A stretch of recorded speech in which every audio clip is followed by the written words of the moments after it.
Hello and welcome to this Frontline webinar on why India needs to understand the new Pakistan. It looks more than likely that General Asim Munir, Field Marshal of Pakistan, Chief of Army Staff, and soon to be designated, if he's not been designated formally, Chief of Defense Forces. So he's three in one. The Pakistani Army and the Army Chief, the Field Marshal, seem to be at their most powerful ever without taking power directly in Pakistan. We've seen the 27th Amendment to the Pakistani Constitution, which gives immunity to the Field Marshal, which gives immunity to President Zardari, which has seen the creation of a federal constitutional court, which sits now on top of the Pakistani Supreme Court, because all orders and judgments of the Federal Constitutional Court are binding on the Supreme Court of Pakistan. In essence, the Supreme Court of Pakistan has been reduced to the status of a subordinate court. We also see that judges of the high courts can be transferred. So many changes have happened in Pakistan very recently. Now, why is it important for us to understand what goes on internally in Pakistan? Because at a time of conflict, like we saw in May last year between India and Pakistan, the country suddenly shot to importance and all eyes were on Pakistan and what's happening there. So, is it important only to understand Pakistan in times of conflict, not in times of peace? What's going on in that country for itself, not just about India, but for itself? I'm joined today to discuss all these issues by Ramanathan Kumar, longtime Pakistan watcher analyst, a former head of the Pakistan desk of India's external intelligence agency, the Research and Analysis Wing. Welcome to this Frontline webinar, Mr. Kumar. Thank you very much, Mr. Baruah. It's a great pleasure and, in fact, a privilege to be hosted by Frontline. And I very much look forward to this discussion. Mr. Kumar, what I want to ask you is that today Indians can't read Pakistani newspapers online or watch their channels. So in a sense, there's an information bar. Unless you're using a VPN, which is very costly and tedious, you are really cut off from what's going on. You can't see posts on X because they are withheld in India. In such a situation, and the fact that we had this major conflict with Pakistan just last year, how do you see, why is it important for India to understand the new Pakistan? How do you look at it? Well, I'm tempted to say that, the new Pakistan is really not all that new. And there is a delicious irony there, because new would also mean Naya. And Naya Pakistan was a favorite sort of catchword of a prominent political leader of Pakistan who's virtually been shut out from the system. And I am tempted to say that in Pakistan, the more things change, the more they remain the same. But, jokes apart, I think what you said is very important. I think you hit the nail on the head. At a time of heightened tensions, heightened conflict, when we've just emerged from a short but intense conflict, and on which perhaps the last word indeed has not been said. Any decisions that we take as a country, as a government, as a nation, as a people, they have to be well-informed decisions. I mean, after all, it's not for nothing that you have the old adage, know thy enemy, other than knowing thyself. So you have to know your adversary well. Otherwise, you are flying blind, so to speak, and and you would then be taking decisions which are based perhaps less on facts, which are difficult to access, and more on the basis of preconceived notions and conjectures. And I think all that greatly magnifies the risks of miscalculations and accidents, especially in fraught times like this. And that is why, as you very rightly said, perhaps even more than in times of conflict, it is during the pauses between the conflict that it becomes even more important to understand what is going on in enemy territory, so to speak, so that when the crux comes, you are in a better position to take informed decisions. I need to also just remind our viewers that India and Pakistan diplomatic ties are in a freeze. There's no transportation between India and Pakistan for many years. Virtually no meetings. One or two multilateral meetings that happened before Pahalgam, but no significant contact. So now what I want to ask you, Mr. Kumar, is that how do you see these internal changes that have happened in Pakistan, this 27th constitutional amendment? And isn't it, again, to borrow a phrase, a delicious irony that the entire political establishment, the Pakistan Muslim League Nawaz, the Pakistan People's Party of the Zardaris and the Bhuttos, all have lined up to vote enthusiastically for this constitutional amendment, which in effect, in my view, I don't know what you feel, emasculates democracy in Pakistan? Well, I'll pick up from where you left off. I couldn't agree more with you. You called it the emasculation of democracy. Another famous Pakistani commentator, who one was fortunately lucky enough to see on YouTube, called it the murder of democracy. And I think he was certainly not far off the mark. I am reminded of, phrases like an abject surrender on the part of the political parties, the political leadership.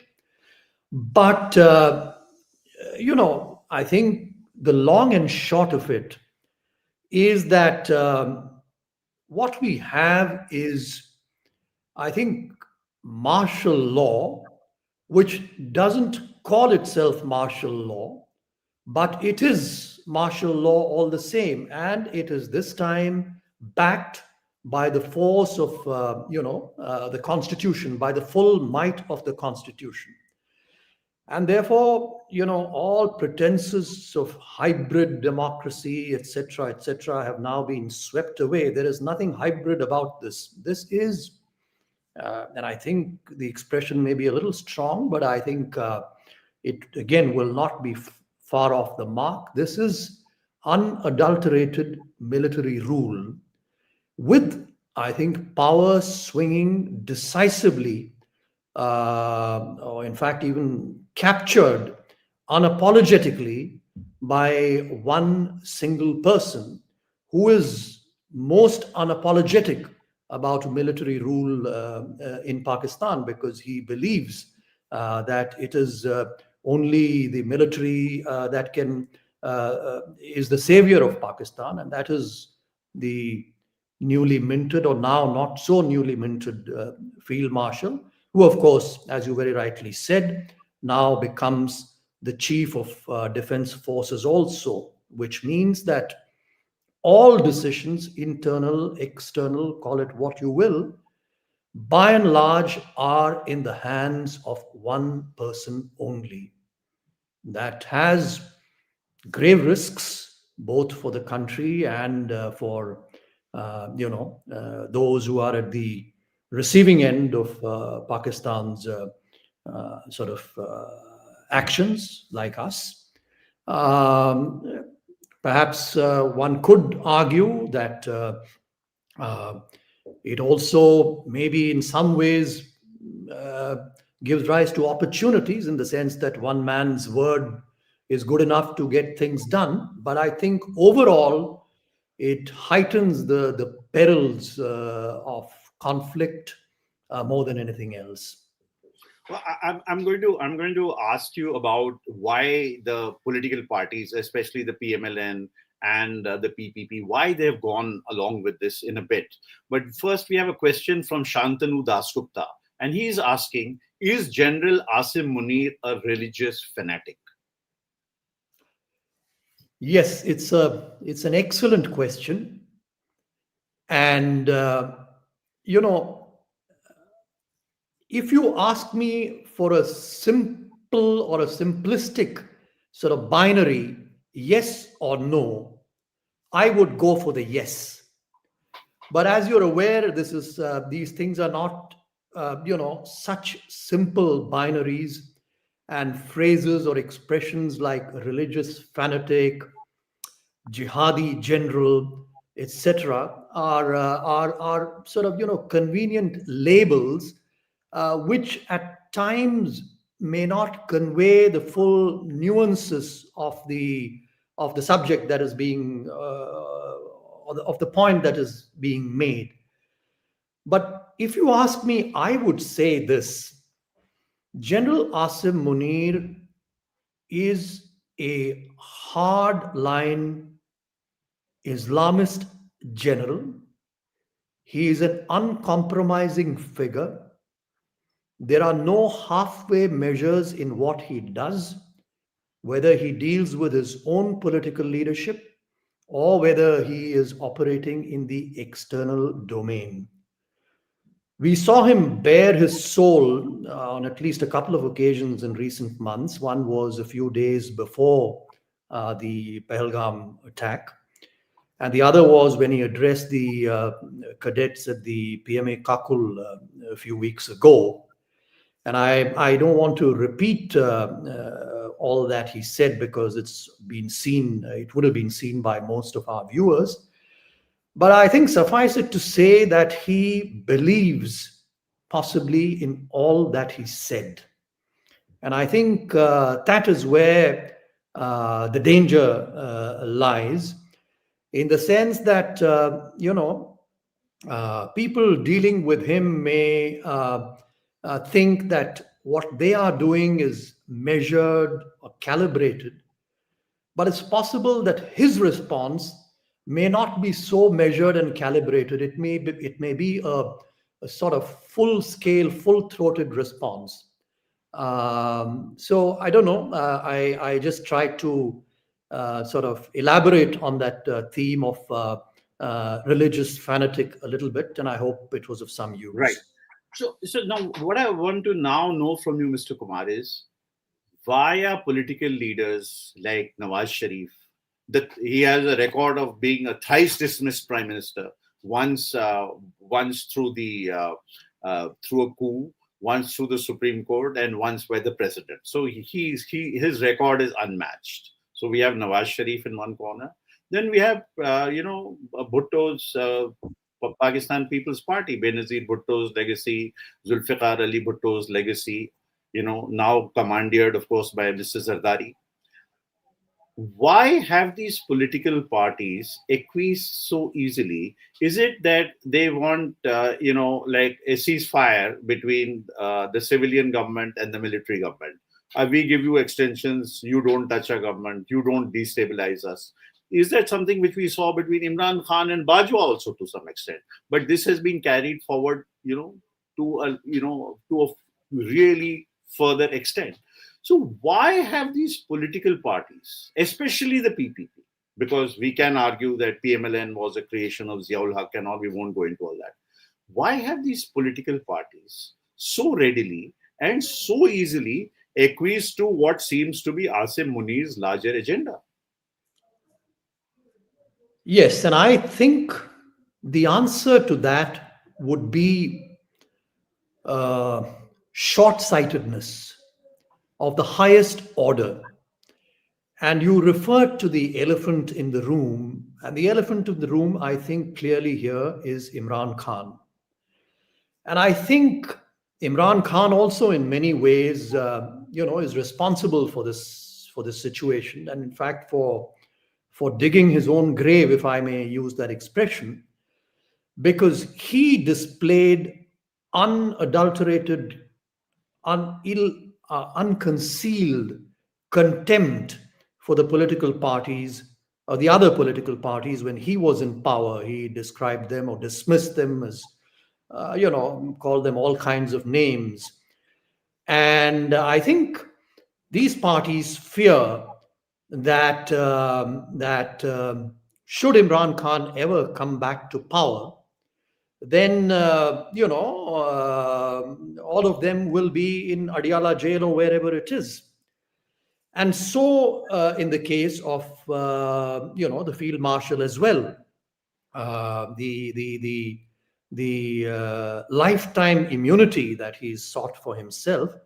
So you I think think that also that lifetime immunity for Asim Munir or the field marshal, however you yes, look at it, is also triggered by the fear of Imran Khan. absolutely. And I think this is what both parties have in common, the fear of Imran Khan.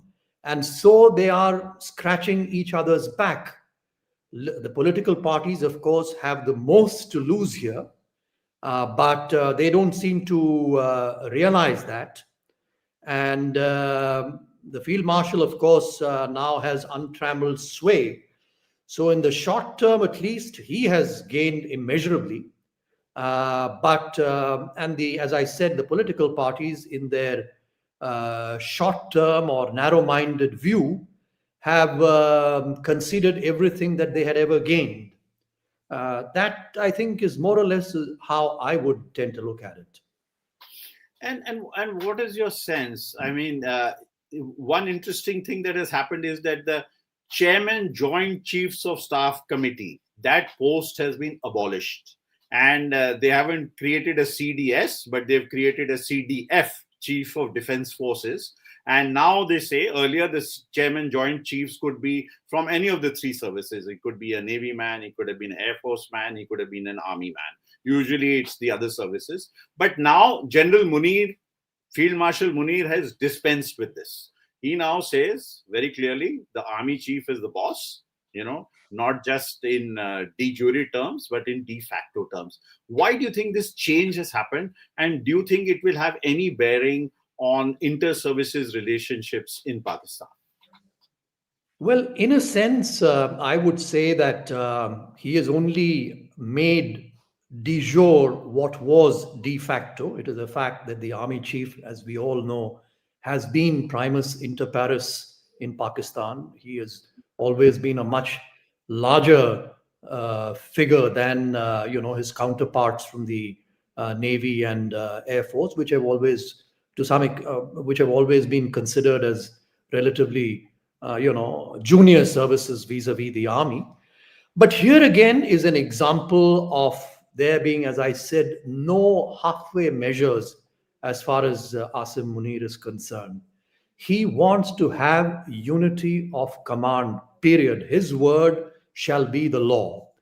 The chairman Joint Chiefs of Staff's Committee was largely, as we are all aware, was a ceremonial post. He did not have any forces under his command. He was not an operational man. He was just supposed to be a single point single point person of advice to the civilian leadership on military matters. But whatever it is, I mean, he was supposed to make a contribution or provide his input to policy making. And I think Asim Munir doesn't want to have even, a nominal figure like the Chairman Joint Chiefs of Staff Committee offering some alternative. Or urging him or taking a slightly different view. Absolutely. And also, I mean, 2 points. One, of course, is I don't know how far, whether I'm on the mark on this. I mean, in a sense, imitation is the best form of flattery. So since we have a CDS, they would like to have a CDF. But that apart, I think the other point, the serious point, is that, again, the hostilities of May, I have, again, I was able to, at least courtesy the BBC, I was able to watch something about these developments a few days ago. And there was a Pakistani analyst, on that show who did make the point that, and this was obviously sort of, he had been well briefed by the ISI or the ISPR, that immediately before, or in the 24 hours before the ceasefire was announced in May, the three chiefs in Pakistan on one single day consulted as many as 97 times. That is the figure that was cited. And the point was also made that, this was an unprecedented conflict in many ways, and new dimensions of warfare were highlighted very starkly. There were drones, there were missiles, satellites, the information part of it, and so on and so forth. And therefore, on their part also, on the side of the Pakistanis, there were lessons learned. And there was a feeling that somebody had to be in, firm command of Right. all these multi-dimensional aspects of warfare. And I think no extra credit should go to the Air Force for it, to the Pakistan Air Force. I think that possibly is also one reason. Mr. Kumar, we have a question from Parvinder Singh, and he's asking, is there a chance that General Munir might try to trigger an attack on India to distract people's attention from internal issues? Well, nothing can be ruled in or ruled out. But on balance, if you ask me, we refer to the religious fanatic part of it and the persona of the man. Somebody like General Musharraf was more adventurous, and he could try something like that, like a Kargil, for instance. Asim Munir, from whatever I understand, from whatever I can make of the man, I think is not really an adventurous general in that sense. So I would not see him, taking a leap into the dark and, sort of, as you said, triggering off an external adventure to distract attention from his internal difficulties. And in any case, at this point of time, he has zero internal difficulties. He is complete master of the situation. So he doesn't need, a digression. He doesn't need to do anything on the external front to make himself more comfortable on the internal side. But and I think what I would, yes. And internationally also, Mr. Kumar, if I might just interrupt, he's doing very well. I mean, he's been to lunch with President Trump, with an American president at the White House, which no army chief has managed a solo lunch. So clearly he's, he's in a good position. And indeed. He's friends with the Chinese, he's friends with the Saudis, he's friends with the Gulf countries. Donald Trump seems to love this field marshal. So all that also seems to be going in his favor. Indeed, that's very well put. I think you summed up those issues very well. And I think therein lies a certain amount of danger, that it is this seemingly improved geopolitical situation of Pakistan, which had been in the international doghouse for a long time, and it's a sort of seeming improvement in this situation that could, generate a certain amount of overconfidence in the Pakistani military leadership.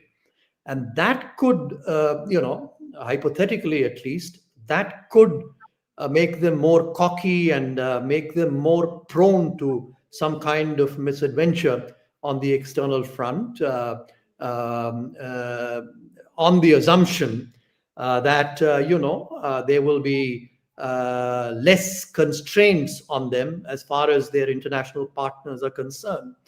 That may or that may not happen, but I think between the two, this aspect of Pakistan's improved geopolitical fortunes, at least for the time being, is perhaps a more relevant factor than the internal difficulties. And if we have to look at American treatment of India and Pakistan, I mean, we only need to look at the level of tariffs on the two countries that Donald Trump has imposed. 19% for Pakistan, and with the penalty, 50% for India. So as we speak, that's the treatment the countries are getting. Yes, for the time being, although with the mercurial Mr. Trump, one doesn't know whether 19 and 15 will stay here for any length of time. From what one reads in the newspapers, one hopes or there is a feeling that some kind of a trade deal, a good trade deal with the US may be in the offing. But we'll see that for the time being, yes. I was just simply mentioning the current level. That's it. Indeed. So we are going to move on, Mr. Kumar. We have several questions, so we'll be taking the questions.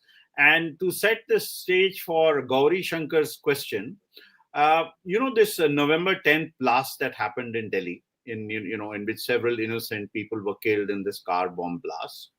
The government of India has been very careful in its formulation. The resolution that came out from the cabinet on, a couple of days after, they used the term anti-national forces.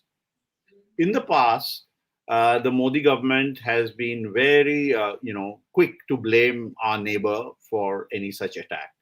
So the question that Gauri Shankar is asking is, do you think there is Pakistani involvement in the recent Delhi car bomb attack?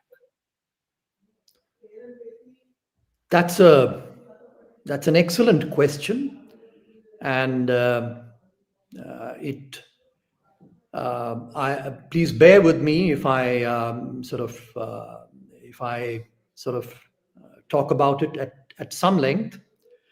First and foremost, I think it is a very good thing that the government has been very careful.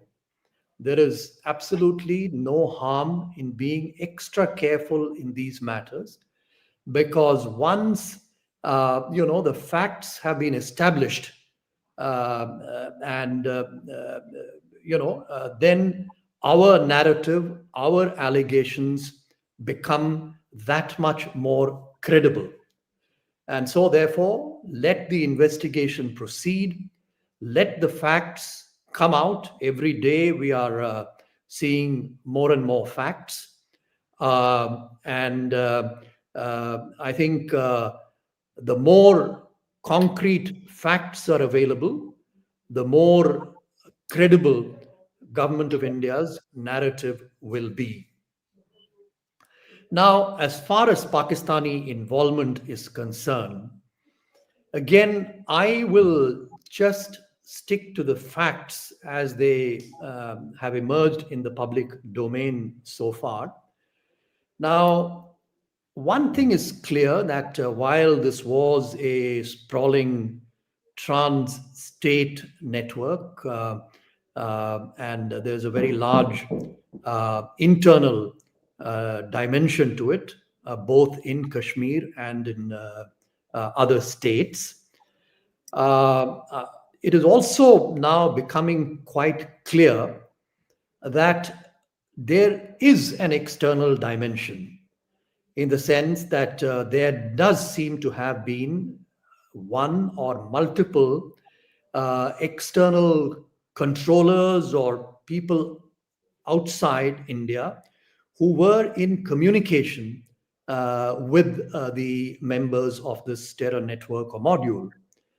Now, there are various names that I've seen. I saw a name of one Faisal, known as Colonel Saab or Laptop Bhai or whatever it is. There have been reports that at least one such person is possibly a fugitive from India who's gone and taken shelter in Pakistan. There are also reports that some of these controllers or handlers are based in Afghanistan. There are also reports that some of these elements may have a connection to Turkey. Now, one doesn't know, and as I said, the picture will become clearer with the passage of time. But there is definitely an external dimension to it. And quite often, as you would be aware, many of these things are determined through technical means, IP addresses, and so on and so forth, which can all be spoofed and they can be misleading. A person sitting in Islamabad can try and show that he's operating from some other corner of the globe, and vice versa. So I would wait for all the facts to emerge before I pinpoint the responsibility. But clearly, there is both an internal dimension and an external dimension to this. And we can talk about some more aspects if you want. Right. But I'm moving on to a more interesting, larger question, which I'm glad someone has asked. It's Parthasarthi Chaudhary who's asking. And Mr. Kumar, this is something which should interest you. He is asking, what is the reason for this eternal enmity between Pakistan and India? Why is Pakistan not keen on establishing brotherly relations with India? Is it only the influence of foreign powers, or is Pakistan itself responsible for such actions? We'll leave India out of this. We're just looking at Pakistan. How do you see this question? All right. Since I'm glad you left India out of it so that it becomes a more manageable sort of question Only to for that answer. reason. Yeah. So I think that inveterate hostility is inherent in the circumstances of the partition of the country and the manner in which Pakistan was formed. And it is a fact that from the time that it was formed, Pakistan has tried to use force to attain its objectives, whether it was Kashmir in 1947, 1948. In fact, I was watching Professor Ishtiaq Ahmed again, who's written this fascinating book about Jinnah a couple of years ago, 3 or 4 years ago. Is one of the most definitive sort of works on Muhammad Ali Jinnah. And he is very clear in his mind that it was not just the partition of India, but the Balkanization of India, which Jinnah sought. I tend to agree with that view, and I think Jinnah's civilian successors were, of course, too inept, but his military successors definitely took on the mantle. That has been the Pakistan Army and the ISI's objective all along. In their own words, they cloak it as standing up to Indian hegemonism. That is, I think, the official dictum or the phrase that they use. But I think their core objective is to destabilize, to balkanize India.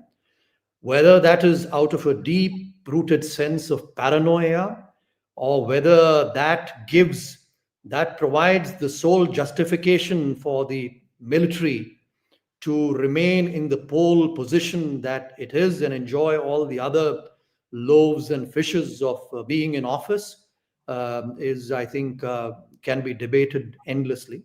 But I think this is how I tend to look at it. Right. So Dhruv C is asking a question. Is this change, I think he means the constitutional change, merely making official the reality that Pakistan is run from Rawalpindi? I think this can be summed up in one word, and I would say yes. Okay, and he has a second part to this question, and he says, can this new, within quotes, Rawalpindi, be forced in any manner to make permanent peace with India? Yes, that is an excellent question again.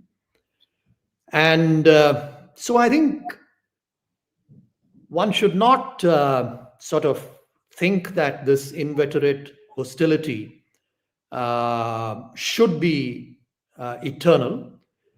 And there are ways. I may not be able to go into too many specifics for obvious reasons, but I think I would quote a former illustrious intelligence officer of India, Mr. B. Raman, who used to write and speak copiously about some of these matters and how to sort of deal with the vexed question of Pakistan and Pakistan's covert war against India, decades-long covert war against India. And he often used to say that, we should make Pakistan realize, especially the ISI and the Pakistan army realize, that they have, in their efforts to harm India, they have picked up a very heavy boulder and they will drop it on their feet and crush their own feet rather than harm India. That is the realization that we have to make sink into the deep into the Pakistani military establishment. And I think in many ways that has happened. For instance, the Are blowback you that trying to say, Pakistan is Mr. facing. Kumar, that this boulder that you referred to, the current boulder that that Pakistan is The carrying, metaphorical boulder. a metaphor, is the Taliban? Absolutely. I was just coming to that. And you just have to see where Pakistan now is, after promoting these fanatic groups as proxies for decades, primarily for use against India. And now you have the Afghan Taliban, the very creations of the Pakistani military establishment, and the Pakistan and the Tehreek-e-Taliban Pakistan now making life miserable for the ISI and for the Pakistani army. So and Pakistan, which had sought had sought strategic depth in Afghanistan and wishing to avoid a nutcracker situation, as they called it, now find themselves precisely in that nutcracker situation, hemmed in from both the east and the west. But perhaps these lessons have to sink in, and the full import perhaps has not yet sunk in. But I would just like to add one point. I have made this point elsewhere also. Perhaps the best way of responding to covert warfare is to pay them back in the same coin. At times, the blunt use of force against shadowy terrorist networks and their sponsors who live by the doctrine of plausible deniability, perhaps they understand their own language better than the language of open or conventional conflict.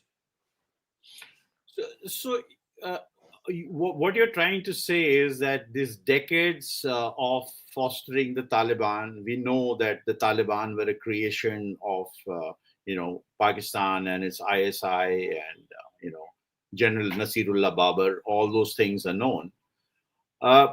The kind of welcome that Pakistan extended to the Taliban for the second time, when the Taliban took over, was there for all to see, including comments from then Prime Minister Imran Khan.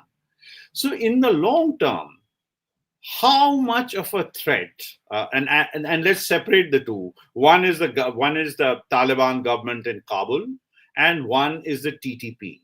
So if we look at both these separately, how would you assess the threat to the Pakistani state and the military from each of these forces? So, well, I don't even know whether we really need to separate the two for assessing that threat. We could even, I think, as a working hypothesis, uh, take them as one. And I think this is where the real danger for Pakistan lies. And unfortunately, it has implications for the rest of the world as well, particularly Pakistan's neighbors. I think, Professor Pervez Hoodboy put this very well some time ago. This is what happens when, when religion is mixed with politics and the state embarks on this slippery slope. You had Pakistan or the army, which from Zia's time portrayed itself or tried to show that it was the flag bearer of Islam, the fortress of, the defender of the fortress of Islam. And then this, the flag bearers of Islam, so to speak, or the torch bearers, created these proxy groups in their own image. These then, over a period of time, became emboldened and they started sort of, espousing and imposing their own version of, Islam and Sharia and Islamic law. And today you have a situation where the Tehreek-e-Taliban, or you go one step further, the Daesh or the Islamic State, each one now trying to outdo each other and saying that they are the true, sort of upholders or enforcers of Islam. And therefore, in the opinion of these groups, which were sort of created, which were the very creations of the military intelligence establishment, now consider that very establishment to be heretics and apostates.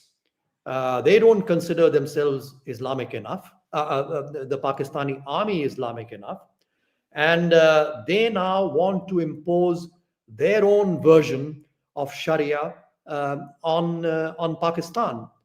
And this is where I think this is the fundamental sort of dilemma or the difficulty, the tight spot in which the Pakistan army now finds itself. I mean, Pakistani. But they are repeatedly saying in all their statements that all these terrorists they are killing, they are Indian agents and Indian proxies. This is the official line that the Pakistanis are taking.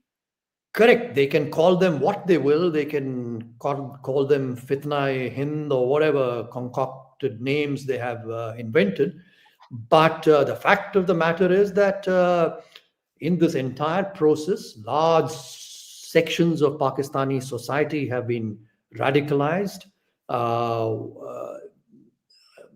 One extremist group after another has emerged, whether it is the Sipah-e-Sahaba Pakistan or the Lashkar-e-Jhangvi Pakistan or the Tehreek-e-Taliban Pakistan or the Islamic State Khorasan province, call it what you will, or the Pakistan branch of Daesh.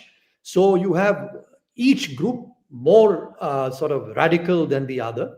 So, in your view, Mr. Kumar, does the Taliban, however you look at it as one or two, do they pose a long-term threat to the Pakistani state now?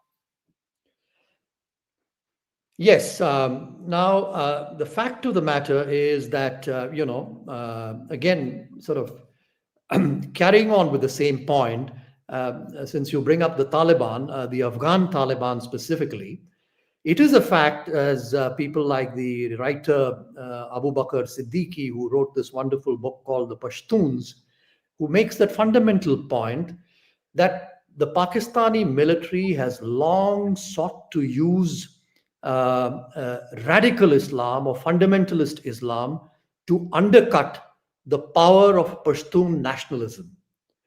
And uh,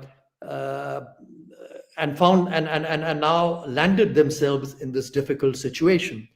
So I think yes, it is a fact that the Afghan Taliban do not accept the Durand line. They want reamalgamation of all the Pashtun lands, and clearly they also are now trying to export their sort of brand of or their version of how to run a pure Islamic state to Pakistan. So all these are, I think, significant and very real dangers to Pakistan itself. And I dare say they haven't come to grips with the situation. And I think they might well find it increasingly difficult to deal with this problem that they have created themselves. Well, we won't go into the other issues now. The improving India-Taliban relations, the visits by these two ministers. We'll keep that for another day, and we'll go to a question that comes from Zia Salam, and Zia Salam is asking: is there a way India and Pakistan can at least exist peacefully? Yes, I think that should be the long-term goal of all sane people on both sides of the border, and I dare say in the rest of the world. The rest of the world is perhaps more seized of this matter for their own reasons, more than sort of the governments of the two countries. And I think even if one doesn't, if the word peaceful or friendly sounds a little ambitious at this point of time, I think certainly a modus vivendi is more practical. And as an Indian, I would just say that I think realizing India's potential as an aspiring global power, I think an essential prerequisite for that is that we are at peace with our neighbors, and that includes Pakistan. And on that superpower point, we have a question from Ananta Murugesan, and he's asking: to what extent does China influence Pakistan's political landscape to counterbalance India's rise as a regional superpower in Asia?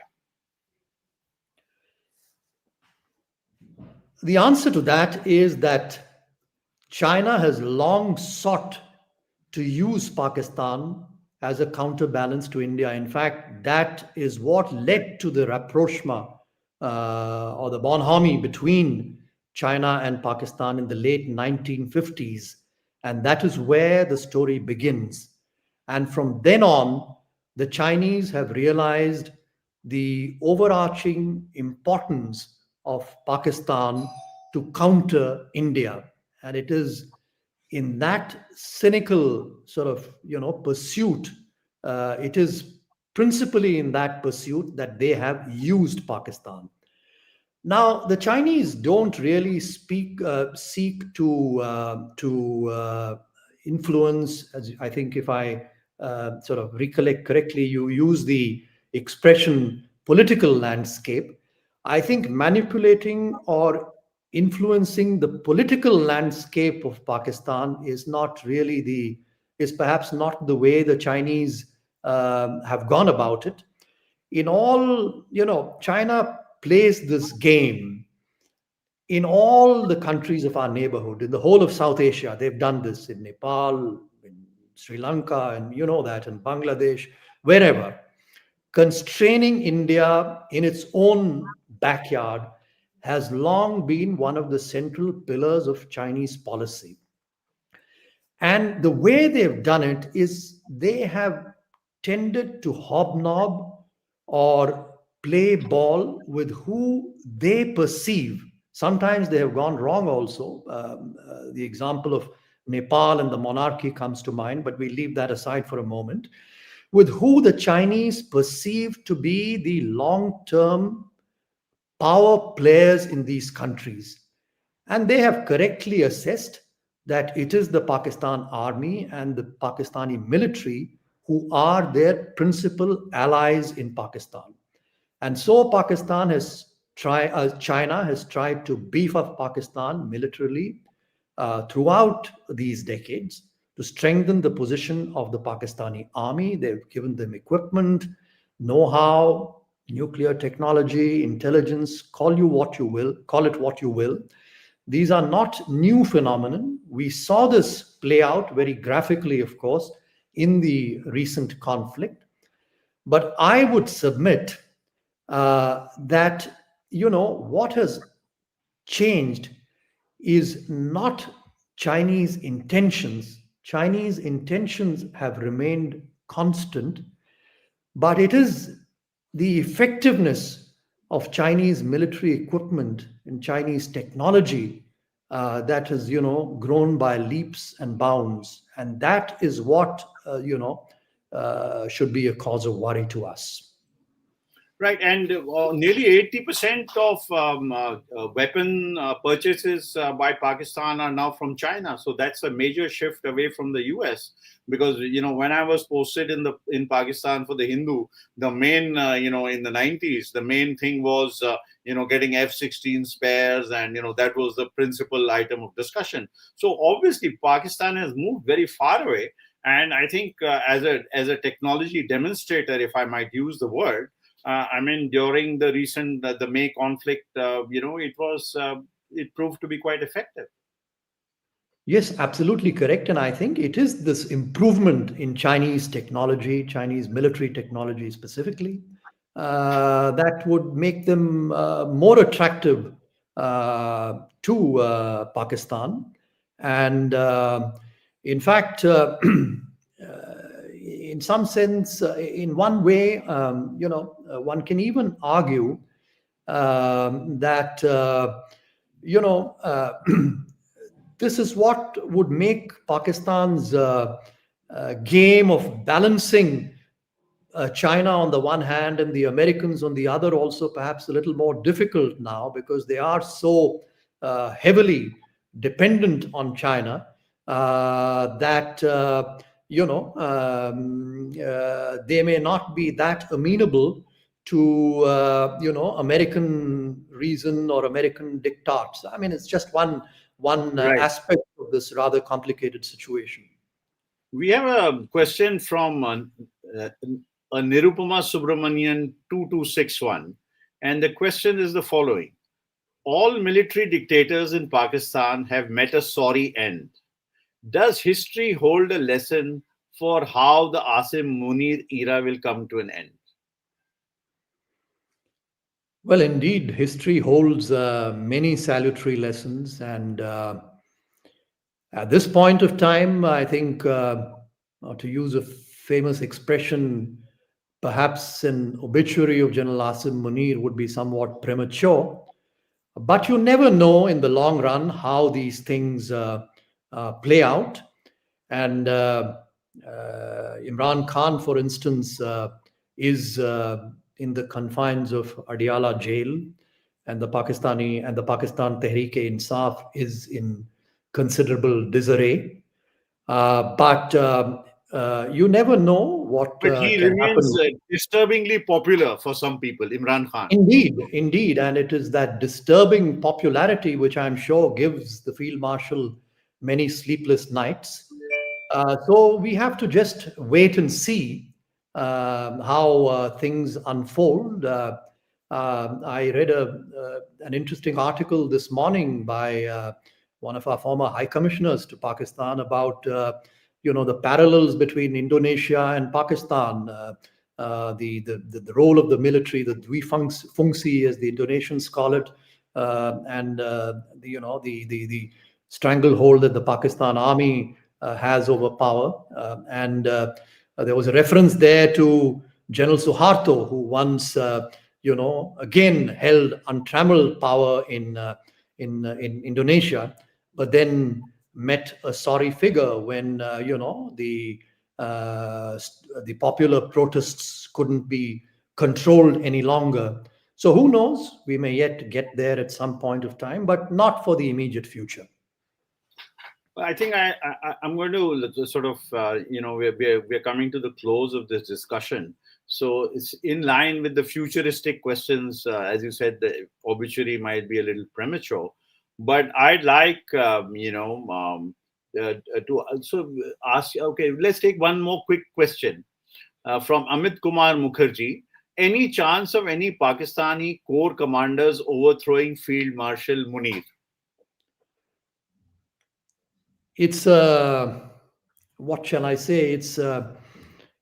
It's tempting to think along those lines, but again, if I were to, even at the risk of sounding somewhat flippant, I would still say so that any such thoughts may be more wishful thinking than reality at this point of time. No, I don't think so. I think it is a fact that as long as the chief is in the saddle, again, this is an old saying, as long as he is firmly in the saddle, no corps commander or anybody will dare to cross his path. This is an all-powerful chief, a field marshal, and a chief of defense forces, no less. So I don't see any, corps commander even remotely entertaining notions of crossing his path at this point of time. My very last question to you, Mr. Kumar, and in brief, what is your sense, say, in the next 5 years? What kind of relationship will we see between India and Pakistan? 5 years is a very long time. You can shorten it if you like. You can shorten it if you like. Say next 2-3 years. Well, frankly, if 2-3 years, my prognosis, yes, that would be a medium-term prognosis. 1 or 2 years may not be particularly optimistic. I think we have to recognize the fact that I think during this period at least, I think the field marshal will remain firmly in the saddle. Firmly in the field. Firmly in the field. And as I said, he is an uncompromising kind of figure. So I think whatever action is there from one side, there will be a matching, perhaps a counter reaction from the other. And therefore, I think the perils that have risen in the aftermath of the hostilities of May 2025 are still all too real. And I think whatever decisions we take should be based on facts, and they should be well informed. Absolutely. Which is why it's so important for India and Indians to understand what's going on in Pakistan domestically, not leave this as an episode from conflict to conflict. That is the whole understanding, which is so key to knowing what's going on in Pakistan. I'm going to thank Mr. Ramanathan Kumar, former head of the Pakistan desk of the Research and Analysis Wing, India's external intelligence agency. He spent a lifetime watching the region. Thank you so much, Mr. Kumar, for your insights. My pleasure. Thank you very much, and I greatly enjoyed the questions, and I like to think that they'll help me in reflecting more about Pakistan in time to come. Thank you. I'd also like to thank our viewers for watching and for sending in, such discerning questions. I'm sorry we couldn't take all of them, but I think we've taken a good cross section which represent the views of those who have been asking the questions. So thank you very much again.